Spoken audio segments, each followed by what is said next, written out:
Welcome to the Enjoy More 30s Family Finance Podcast, the only podcast dedicated to making life more enjoyable for young families by hitting on the financial topics that tend to weigh on us, stress us out, and distract our focus from simply enjoying life.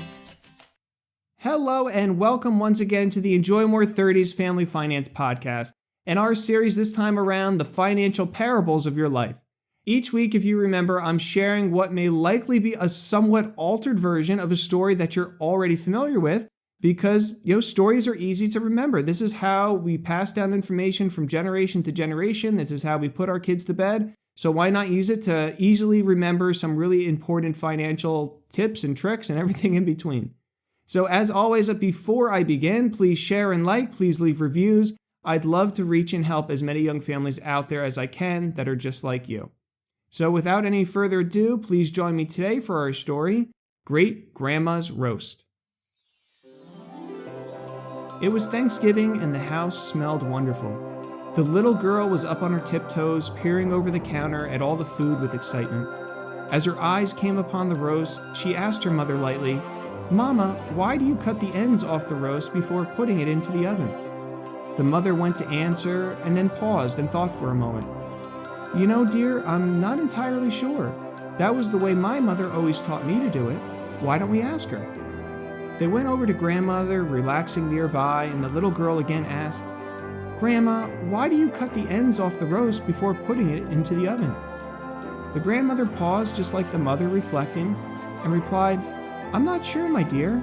That was how my mother always taught me to do it." Now, luckily, the little girl's great-grandmother was still alive, and so the girl went over to where she was sitting and once more posed the question, "Great-grandma, why do you cut the ends off the roast before putting it into the oven?" The great-grandmother turned and replied, "Well, my dear, that was the only way I was able to fit it into my oven."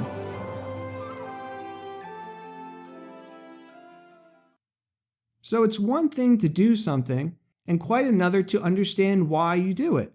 We all have certain assumptions and momentums that are built into our daily lives. And while some of these actions may have made sense at some point in time or were taught to us to make sense in some situations, that doesn't mean they necessarily still make sense for us today. Regular evaluation is what makes us more intentional, what makes us more purposeful with our actions. Should you just keep striving to rise, say, the corporate ladder and make more money? What would more money specifically allow you to do that you can't already do now? What will you have to give up as a trade-off? How will it make your life more enjoyable overall? If we're regularly asking ourselves, will this make my life more or less enjoyable, then we can be more objective and intentional in deciding what actions we actually want to take. So thanks for tuning in today, and join us for next week's story, The Ant and the Grasshopper, and the other grasshopper. I hope you enjoyed today's story. Please remember again to review and share for others, and if you need any help, don't hesitate in reaching out. I probably have helped someone just like you. Until next week, thanks for joining me today, and I look forward to connecting with you again soon. The conversations on this show are Joe's opinions and provided for general information purposes only. They do not constitute accounting, legal, tax, or other professional advice for your specific situation. You should always seek appropriate advice from a financial advisor, accountant, lawyer, or other professional before acting upon any content or information found here first. Joe is affiliated with New Horizons Wealth Management LLC, a branch office of TFS Securities Inc. and TFS Advisory Services, an SEC-registered investment advisor, member FINRA/SIPC.